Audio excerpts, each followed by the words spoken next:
Good evening, everybody, and welcome to the regular City Council meeting. Today is August 15th. We're at 7 p.m. plus because we had an earlier meeting that carried over. So we apologize for that. Very happy to be here. Madam Clerk, could you please call the meeting to order? Yes, Mr. Mayor. We are in the August 15th, 2022 regular meeting of the City Council. And with your permission, I'll call roll. Councilmember Goethals? Here. Councilmember Lee? Here. Deputy Mayor Pappen? Here. Mayor Bonilla? Here.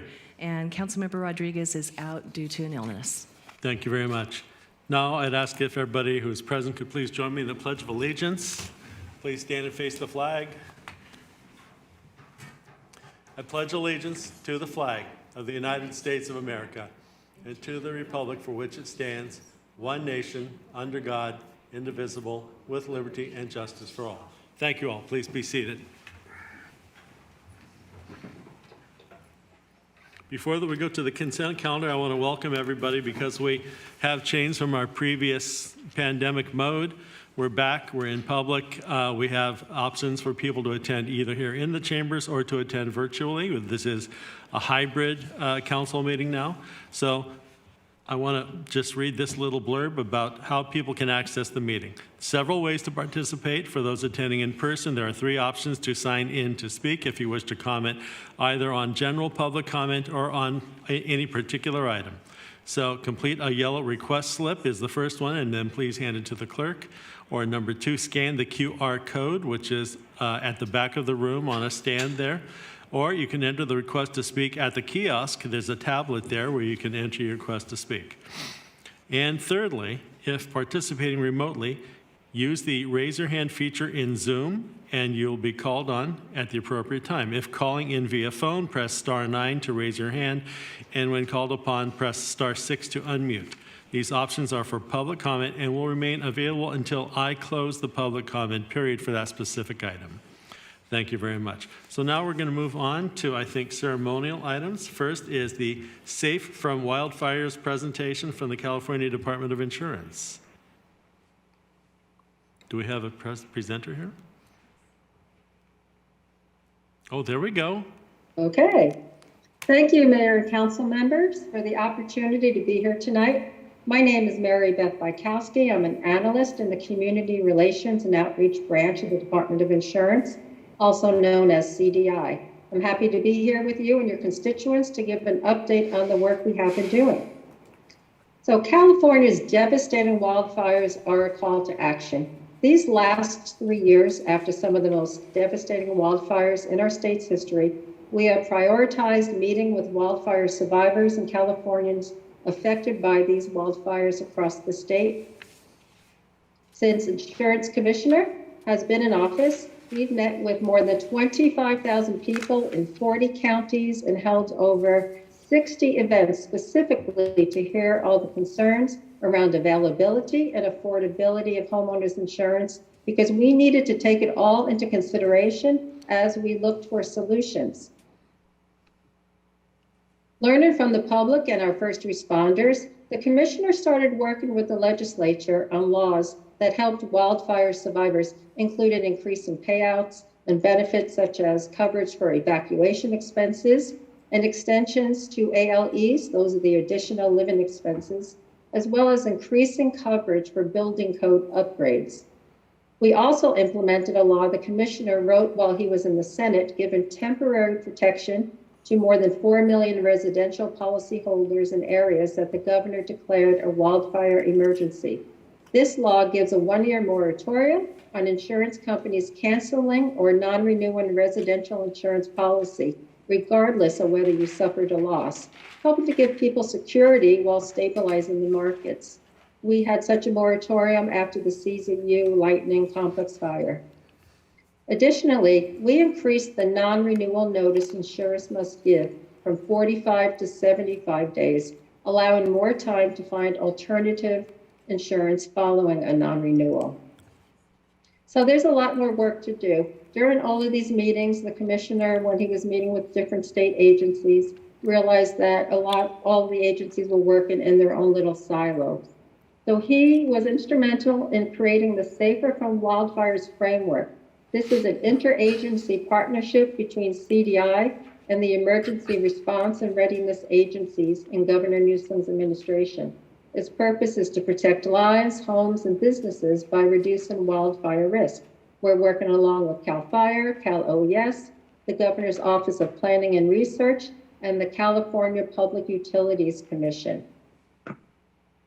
So let's go over the 3 steps or areas of protection under the Safer from Wildfires framework. We make it easy, we call it the 1, 2, 3 plan. It begins, number 1, with protecting the structure. This means giving you specific things you can do to ensure items like your roof, walls, vents, windows are upgraded to be safer from wildfires. Number 2 is protecting your immediate surroundings by clearing your vegetation and debris from under decks, removing combustible items and outbuildings away from your home, and creating defensible space in compliance with local and state ordinances.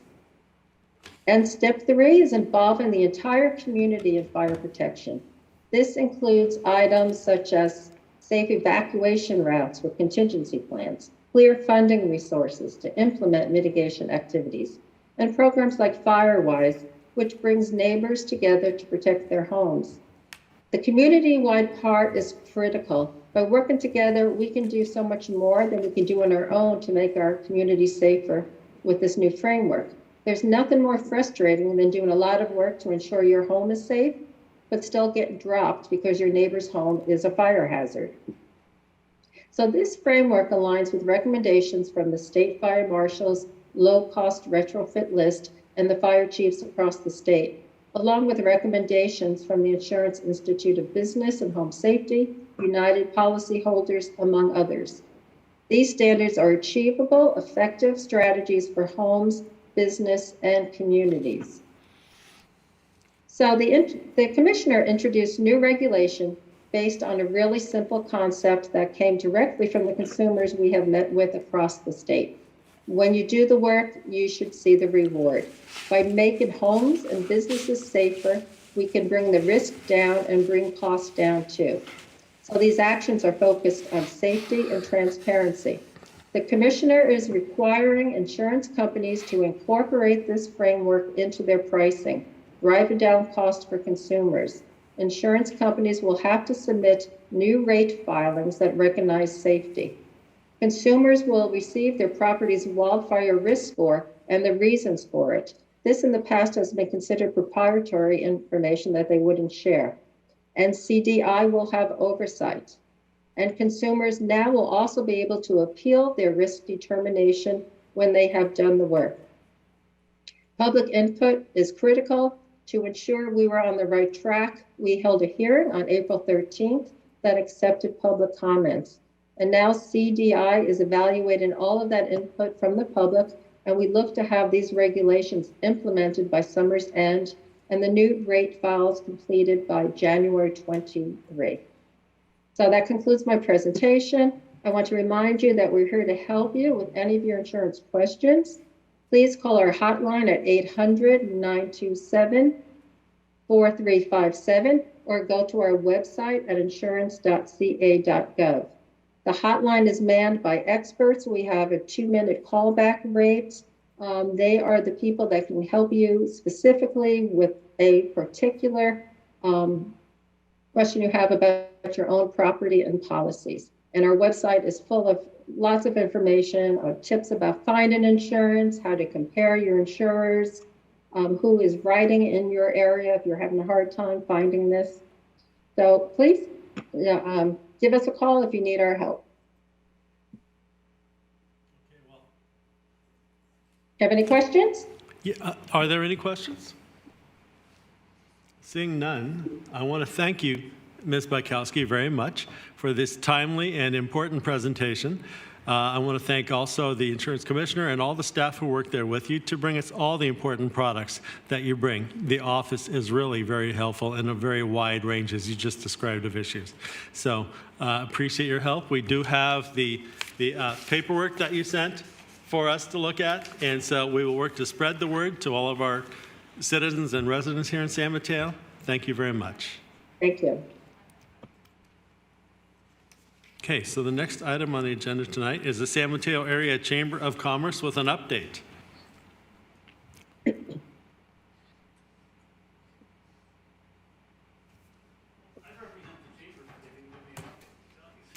We have an online presentation. They're on Zoom right now, I think. Yeah. Yes. Can you hear me? Yes, Cheryl, we got you. Thanks. Okay. Good evening, Mayor Bonilla and City Council members. I'm Cheryl Angeles, President and CEO of the San Mateo Area Chamber of Commerce. We are very pleased to be here this evening to share with you some exciting updates since we've last met. Of course, none of this would be possible without the generous support of the city, and we are so grateful for your partnership. Next slide.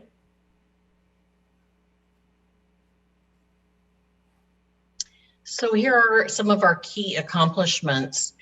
We have completed a brand refresh for the chamber, and you can see our new logo at the bottom left. This represents a bridge that bridges the chamber with our members, businesses, government, and community. And we haven't rolled it out completely, but you're getting a little hint. And we really love our new colors. We partnered with the city to stem the tide of ADA lawsuits. I was very fortunate to have worked with Councilmember Rodriguez and Senator Becker, and we held several forums and helped some of our businesses navigate through the frivolous lawsuits that were going on. We were very fortunate to have received a significant grant from the county for a business assistance center. To date, we have served 44 businesses, and I'm especially proud of 2 women-owned businesses. We just did a ribbon cutting for Bird's Filling Station, which is a sustainable goods store in downtown San Mateo, and also Bond Hair, which is a hair loss clinic. Business is open in San Mateo. We have held 4 ribbon cutting celebrations over the past several weeks. We held, actually 5, sorry. We held one for Lazy Dog Restaurant, Bird's Filling Station, New York Life, Las Palomas Restaurant, and Tacos El Flamingo. And we have 4 more scheduled for the next several weeks. So I think that's a really good sign, and I encourage everyone to shop local.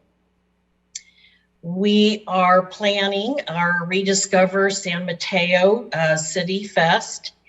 And this is a festival for the entire community. I'm inviting everyone to come out that day on August the 27th. The event will be held from noon until 6 p.m. And we have live music, of course, a children's area. The California Artists Association will be there. So it is on B Street between 2nd and 3rd.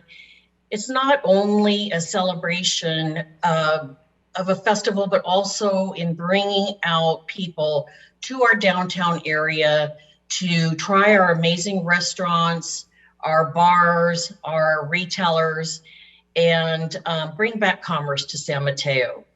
So I really want to thank Jennifer Chen. She has been an amazing partner with me on this. It's taken a lot of work, but she's made it a lot easier. So thank you, Jennifer. And then last but not least is we have hired a new program director, and Erica will talk a little bit more about that later, but he will be assisting with our leadership program and also our business assistance center. So we're very pleased to have him. He's actually started today.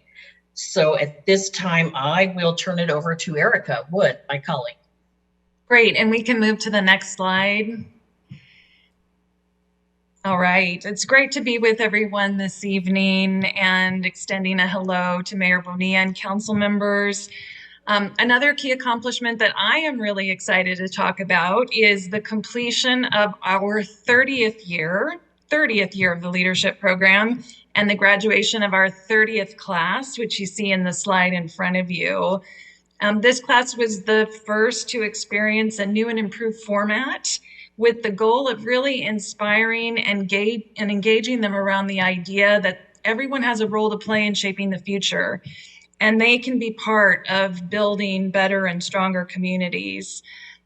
We're pleased that among the improvements we've made are more relevant trainings focused on the kinds of skills that leaders need today.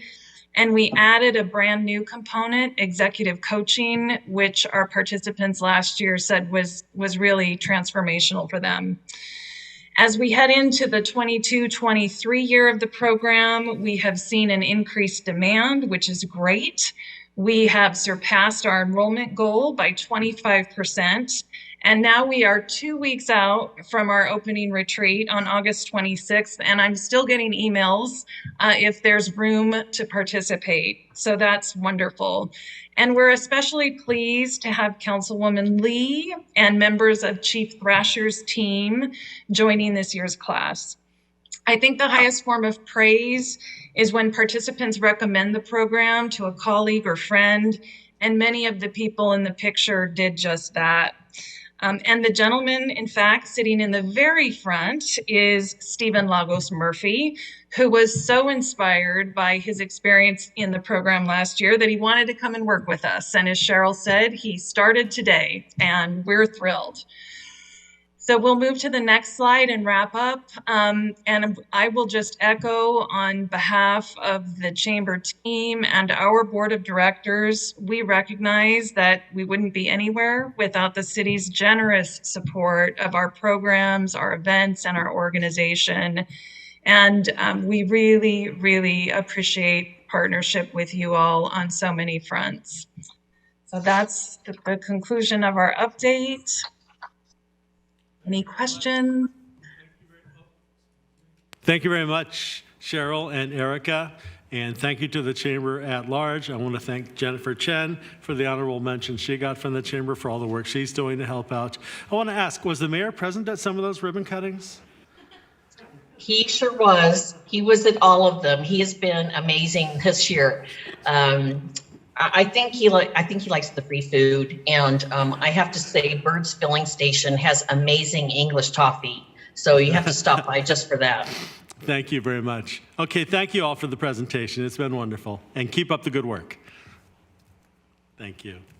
Okay, everybody, we're going to move on. Next item on the agenda tonight is the consent calendar, and I'm going to say that, Madam Clerk, could you please read the consent calendar? Going to have our Deputy City Clerk Martin McTaggart read the consent calendar. Oh, I'm sorry. City Council meeting minutes, approval. Sustainability and Appointment Subcommittee, appointment recommendation. League of California City Annual Conference, voting delegate designation. Minimum wage amendments, ordinance adoption. National opioid litigation and settlement agreements, direct settlement funds to San Mateo County. San Mateo County Mobile Health Clinic license agreement. 360 First Avenue lease amendment. Bulk mailing and printing agreements.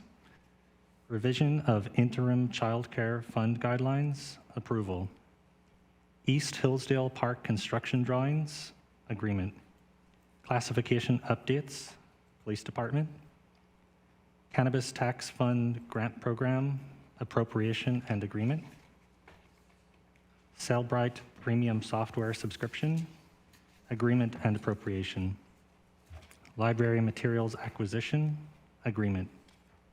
Wastewater Treatment Plant On-Call Consulting Services, agreements. High Voltage Streetlight Conversion, FIAS 3, agreements. Use of public right-of-way, agreement. Temporary standby generator for Dale Avenue Pump Station upgrade, agreement. Collection System Construction Management Services for the Clean Water Program, amendments. 2021 San Mateo Rail Corridor Transportation Management Association Annual Report. Thank you very much. Let me ask if there's any member of the council who would like to pull any one item for discussion. Seeing none, I will ask if there's any member of the public who would like to pull one of these items for discussion. Mr. Mayor, I have no hands raised. You're under public comment. This is consent calendar. You're next. Seeing that, then the mayor would seek a motion. Do we have a motion and a second? Move approval of the consent agenda. Second. Okay, it's been moved and seconded. Madam Clerk, could we have the roll call? Yes, Councilmember Gothels, Yes.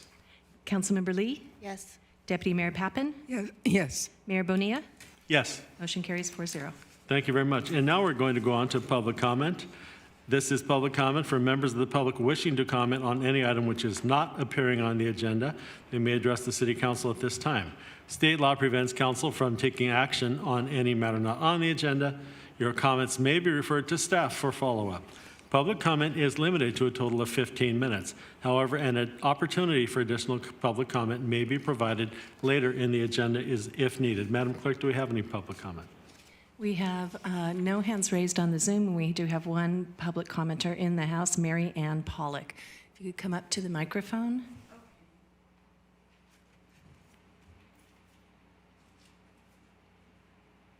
One moment while I turn on the mic. Go ahead, please. Okay, it's nice to meet oh, Diane Pappen. I wondered where you were. It's nice. I've met some of you. I've talked to you on the phone, and I really appreciate your help. I'm going through a very difficult time for me. This is just, this has to do with the fact that what's their name? Well, anyway, Crown Castle is wanting to put up a big cell phone tower near, on my street where I live. And it's very, very close to where I live.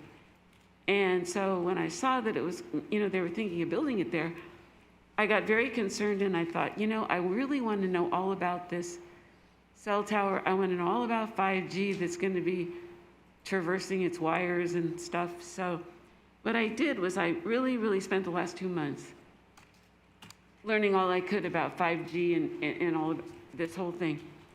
So, and then I passed out some flyers around my neighborhood that looked like that, the dangers of 5G and are you okay with the wireless facility near you on Peninsula, kind of thing.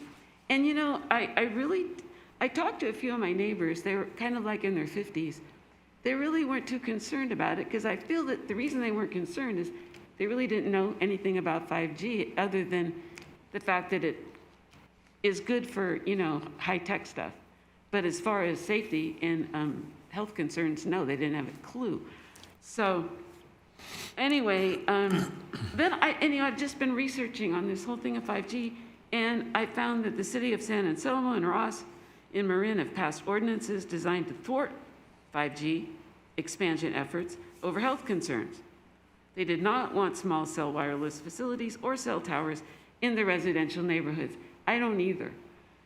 Also the same thing, Mill Valley, same thing. They blocked small wireless cell towers from being installed in residential areas in their city over health concerns. The city of Mill Valley actually received 145 letters from citizens voicing opposition to 5G and wireless antennas. Only 5 people wanted it. So I started to learn more and more about people who didn't want it. And I found that this is what I found. I went to a lecture given by a lawyer from New York. And this was at the San Mateo County Fairgrounds recently in May.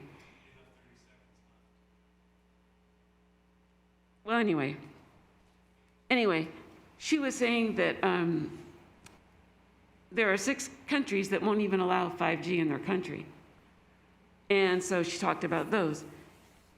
And anyway, and then a doctor on the radio said that he was a scientist also. He said 5G carries many more amounts of information, vast numbers of modulating pulses, moving faster, which makes EMF fields more active and more dangerous. I'm sorry, Ms. Pollock, I'm afraid your time is up. What I think we can do is we can help you by asking staff if there's somebody that you can talk with to get more clarity on the City of San Mateo's position. We actually went through everything you're talking about a couple of years ago.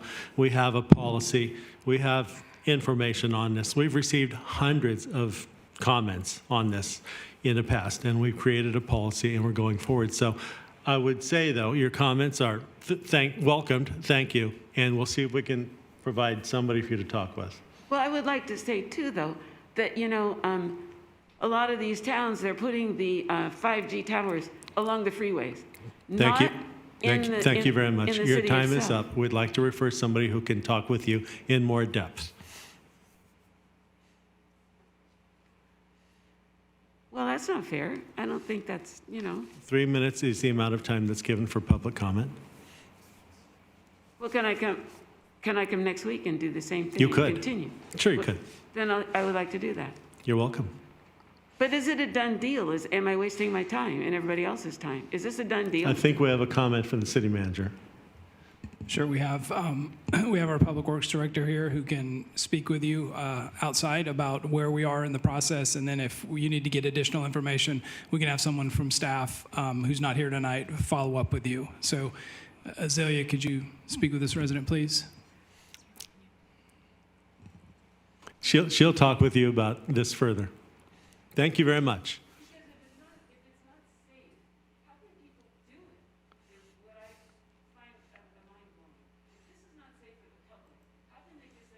So we're following federal law as far as we know. We've already been through the process, and this is where we are right now.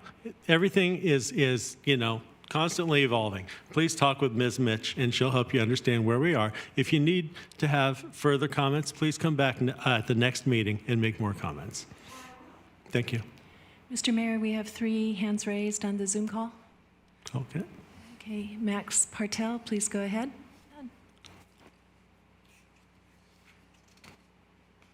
Max Partel?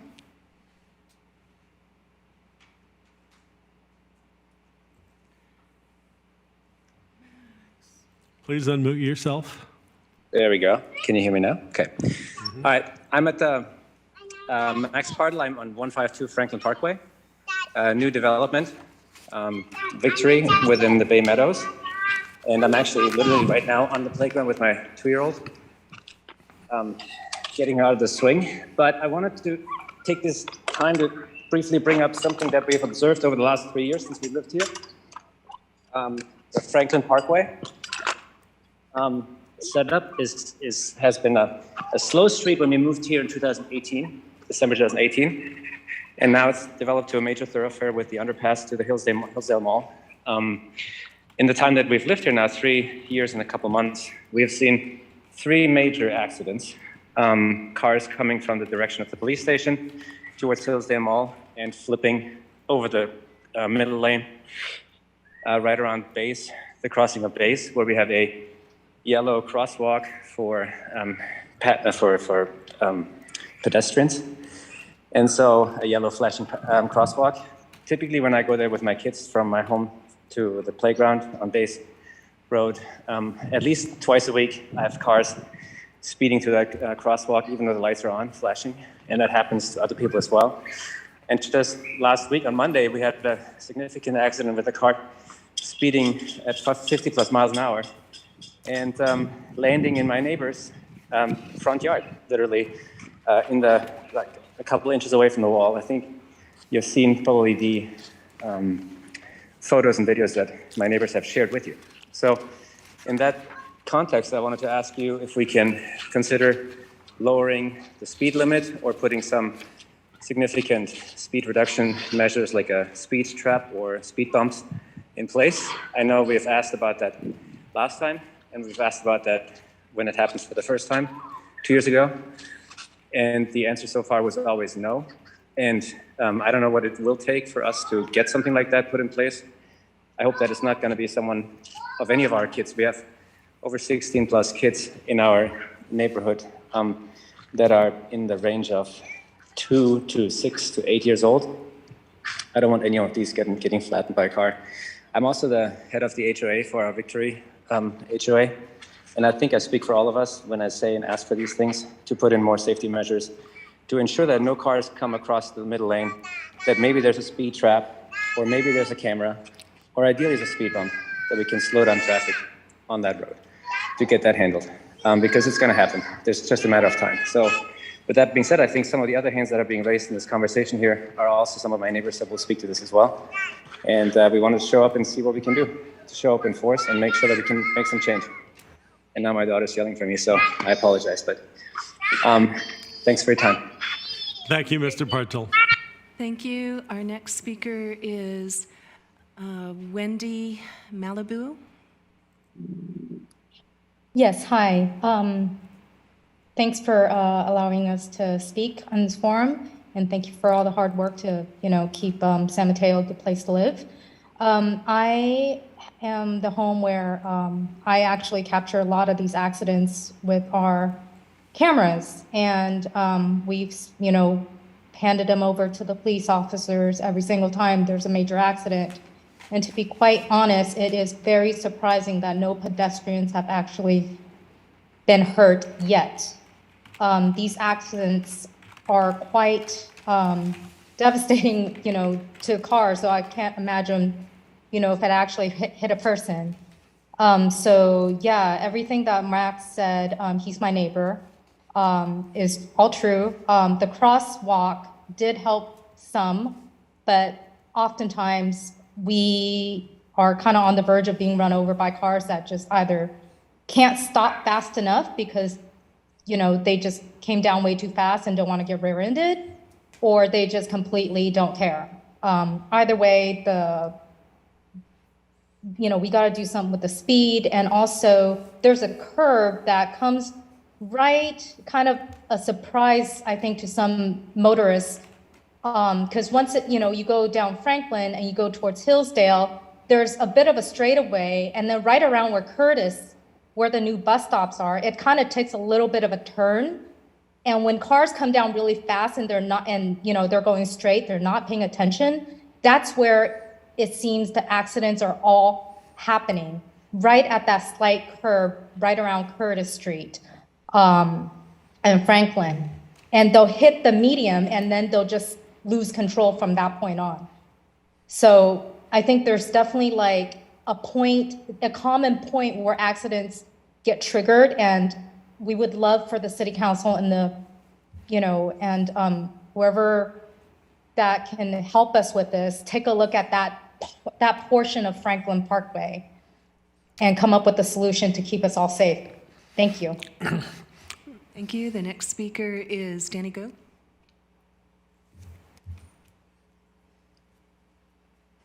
Oh, hi. This is Danny. Thanks for taking the time to listen to us raising our concern. I think part of the reason why I'm also living in the Victory home in Bay Meadows, and part of the triggers for us is this past weekend when someone, I don't think that person is particularly drunk or under influence, but drove across the divider over to our side of the street and then run into the stop sign and literally stop the car. If it's not for the stop sign, I think the car is very likely to run into our garage. And the car actually stopped feet away from our gas line to the whole house. And we have 2 kids inside the house. We're really fortunate that they're not running around at the time. But it is extremely, extremely concerning from parents from the city of San Mateo. Mr. Gu, we're getting some kind of reverberation. Do you have a second speaker or something that you could turn off? I'm just using my phone. I don't know what's happening. Thank you. Okay. Let me go to a different room. Yeah, I think as a parent and as a citizen of San Mateo, it's just very concerning for us to live here. The San Mateo that I knew is the place where, arguably the GOAT of NFL football, Tom Brady, was born and raised with. This is not what I was expecting. And also, I think we emailed the police department as well as some of you who are actually present today on an email chain with detailed videos capturing all the incidents over the years. This is the 3rd time when it happened. I think in 2018 was the first time in a rainy day when some car basically flipped over on Franklin Parkway when they're making the turn. The second incident was during the pandemic. Someone literally, I think, ran over two trees in the divider over to the other side of the street, also stopped in front of my house. This is the 3rd time. As Max and Wendy were mentioning earlier, I think it's just a matter of time when the consequences is going to be a lot more regretful for all of us here. So we would really appreciate if some action could be taken. I think 3 years is too long, but it's not too late to fix the situation. Anything that you can do to help is greatly appreciated here. Thank you. Thank you. And our last Thank speaker you. is... One second, Madam Clerk. I'd like to ask if you could please hang on to the meeting before we adjourn this public comment section. We may refer this matter that you're discussing to staff and see if they have any comments they'd like to add on it. So let's go on with public comment for now. Okay, we have the last speaker is Kat. Hi, everyone. Thank you so much for the time. I am also, a resident of the Bay Meadows Community Victory Homes, and I, like my neighbors, are very concerned about this issue. Just wanted to join them in solidarity. There have been 3 incidents now, very serious accidents that have caused property damage, and in the future, who knows if it'll cause even something worse. I hope not, but at this rate, it's just very concerning.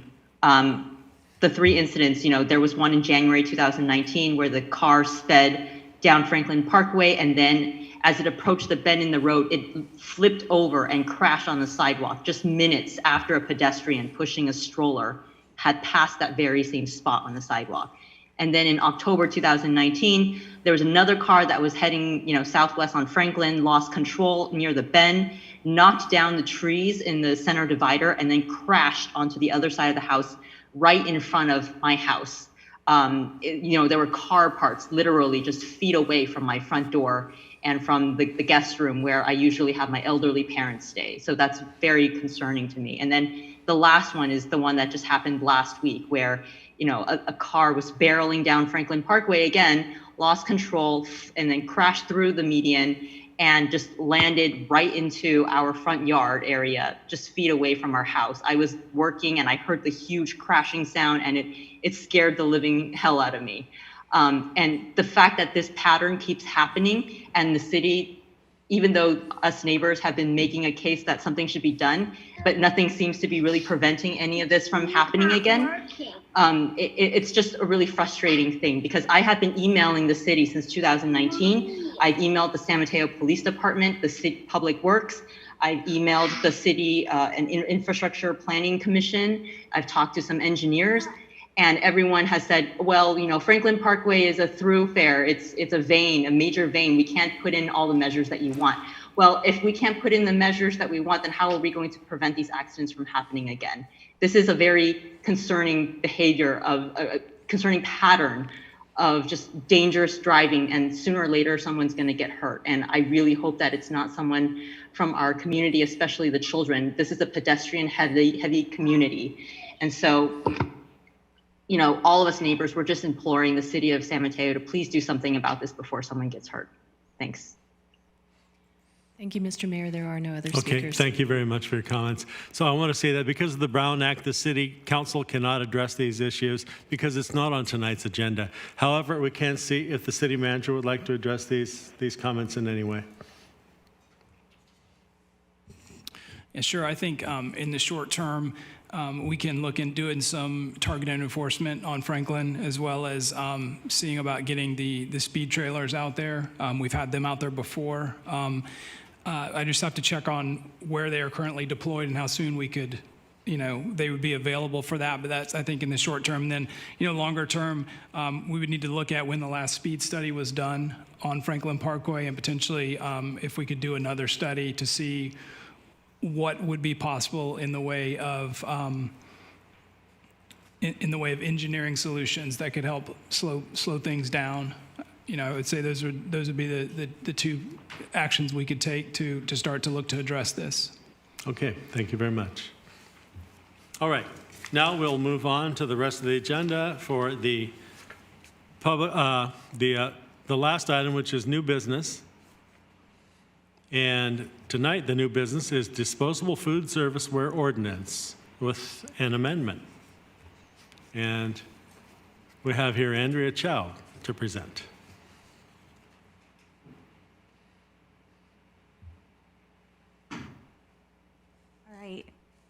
Good evening, Mayor Bonilla and members of the City Council. My name is Andrea Chow. I'm the Sustainability Analyst with the City Manager's Office, and tonight my presentation will provide some updates on the Disposable Food Service Ware Ordinance.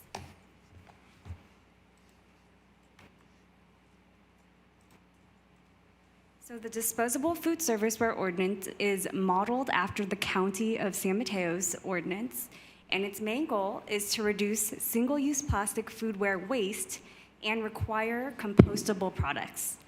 The San Mateo City Council adopted this ordinance in February 2021 with an enforcement date of October 1st, 2022, which is coming up in just a few months.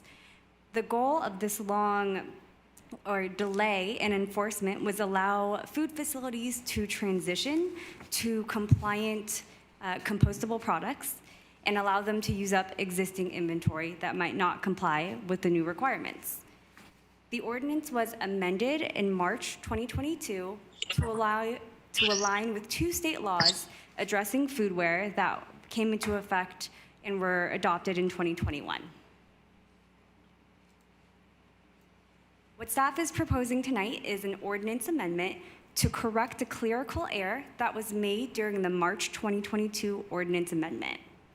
The ordinance amendment would reestablish Muni Code Section 589060, which is titled Case-by-Case Consideration of Requests for Hardship Exemption. This section was unintentionally removed in the ordinance amendment, and it was included in the original adoption of the ordinance back in 2021. This ordinance amendment would also remove a section that was unintentionally duplicated during this process. While I'm here this evening, I also wanted to take the opportunity to provide some updates on food facility outreach as we near the enforcement date. The County of San Mateo is leading outreach on behalf of all of the cities that adopted the ordinance, and mailers have been sent to all food facilities that will be impacted, starting in 2020 before our ordinance was adopted, and then for every time we did an amendment or any update, we sent additional mailers directly to food facilities. The county has partnered with the Peninsula Chinese Business Association and Plastic Free Future, 2 community-based organizations, to ensure there are communications in other languages, making sure that we're communicating in the language that is preferred by the restaurant or the food facility. They're also making efforts to provide a phone call to every food facility that's impacted. That's over 500 food facilities in San Mateo, and follow-up emails if emails are provided. And so the goal of that effort, they're going to make 3 phone calls to each food facility to make sure they're talking to a manager, an owner, or a key decision maker. So we are really hoping for a smooth transition as these new requirements go into effect. The county has also developed a number of resources that are available at smcfoodware.org. They developed a foodware purchasing guide that lists all of the compliant compostable disposables that a food facility can use. There's an implementation checklist to walk a food facility through complying with the ordinance, an employee guide, which includes frequently asked questions that may come up by customers, and then case studies showcasing what other restaurants have already done. The county will also be hosting a mini expo or vendor showcase tomorrow, 9 a.m. to 2 p.m. at the Foster City Community Center. This is a drop-in event where food facilities and restaurant owners can meet food product vendors and talk to county staff and receive support in meeting these new requirements. And then a little bit about enforcement. Again, this ordinance goes into effect October 1 of this year. The County of San Mateo will lead enforcement and will rely on a complaint-based system. There's really a focus and emphasis on supporting food facilities in transitioning to compliant products before issuing any penalties and fines. And fines are reserved for repeat violators of the ordinance. But as I've focused and highlighted in this presentation, there's really a priority on transitioning our restaurants and food facilities to meet the requirements of the ordinance. I have a slide on what staff is asking you tonight. We're recommending adopting the proposed ordinance to correct the clerical error and recodify Municipal Code Section 589060, case-by-case consideration of requests for hardship exemption. Excuse me, this is an ordinance introduction. Introducing the proposed ordinance, I'm sorry. forgive my error on the slide here. Thank you very much. So let me see, does council have any questions? Okay, go ahead. Thank you, Andrea, for the presentation. I was wondering, do you know if we are offering the resources in multiple languages as well? I understand that the outreach about the need to convert to compostable foodware is being done in multiple languages. On the other side is the support and resources, information, the vendors, and how to transition. Is that information is also in multilingual? Yes, those resources are in different languages and posted online. That's great. Thank you. That's my question. Thank you. Other questions? None over there. Councilmember Goethals. Question? No. Okay, seeing no questions, we'll go to the public comment. Mr. Mayor, we have no hands raised. Seeing no public comment, I'll close the public comment period, bring it back to the council for discussion or a motion. If somebody would wish to recommend adoption of staff's recommendation, we could do that. Do you want us to move for the introduction of the proposed ordinance to correct the clerical error? And I will move for that introduction. And a second? Second. Second. Please have the roll call. Yes. Deputy Mayor Pappen. Yes. Councilmember Goethals. Yes. Councilmember Lee. Yes. Mayor Bonilla. Yes. Motion carries 4-0. Okay, thank you. And now, before we move on to adjournment tonight, where we will have some special closing comments, I want to first do the reports and announcements part of the meeting tonight. Are there any reports or announcements? Any members of the council or the staff? I have an announcement. I wanted to raise that I've been having some scheduling conflicts and haven't been able to attend as many of the SFO roundtable meetings as I would like, and I would like to ask the alternates if I could get some support in attendance. And I also think in the future we might want to consider a way that the San Mateo city can participate in the roundtable, maybe on a quarterly basis, or discuss some ideas for participating in that forum in a way that would be maximizing efficiency of our time. So that's. Okay, so you're asking for future discussion? Yes, I think maybe in the next liaison assignment conversation, we can raise it. Or maybe when we do our appointments or something. Yeah. Okay.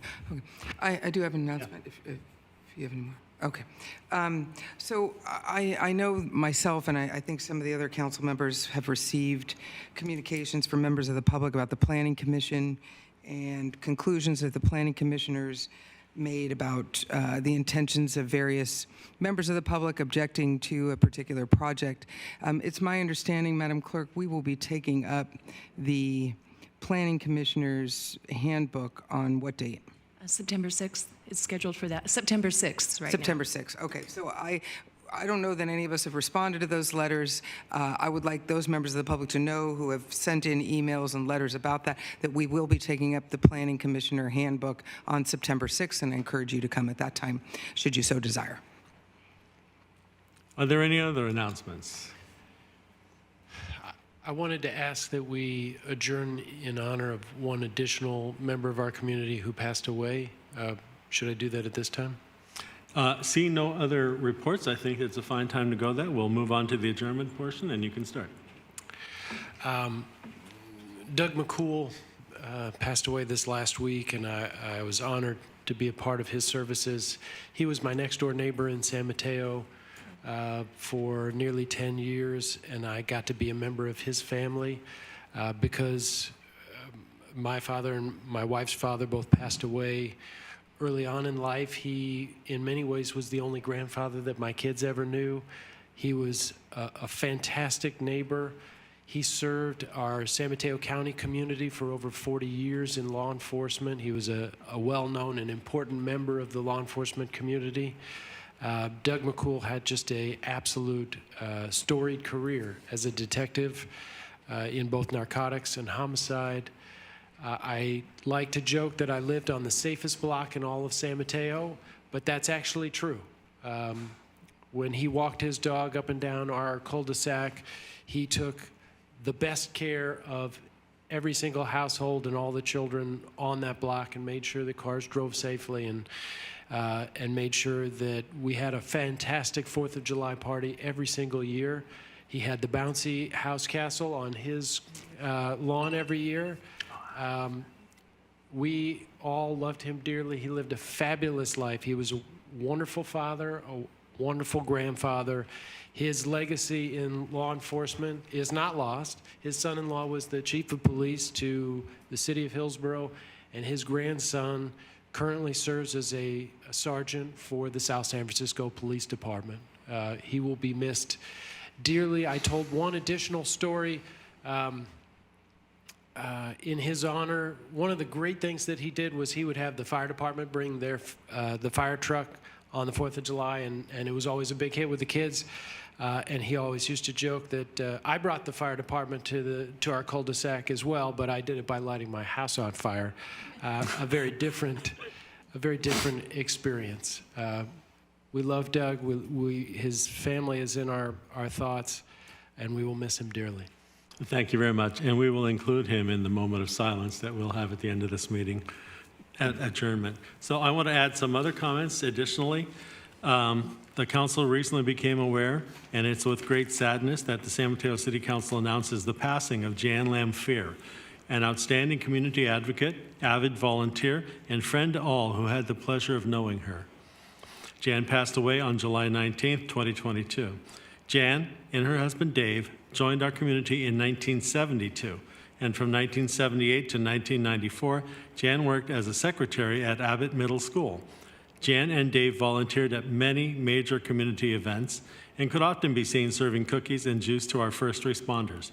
She served on the Neighborhood Watch Board and was part of the San Mateo CERT team. In addition, Jan was active in College Heights Church, Episcopal Marriage Encounter, the Peninsula Fire Buffs Club, Toys for Tots, the American Association of University Women, and volunteered at the Coroner's Office and San Mateo Public Library's main branch. In October 2014, Jan and Dave were recognized by the San Mateo City Council for their long-time all-around service to the city. At the meeting, Fire Chief Mike Keefe outlined their breadth of volunteerism and expressed his deepest appreciation for the dedication to all things San Mateo. This council is honored to again recognize her dedication to the community and the legacy she leaves behind. We thank Jen for her years of service to the San Mateo community.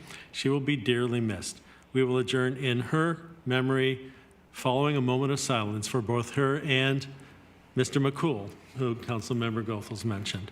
So with that said, we'll now have that moment of silence before we adjourn.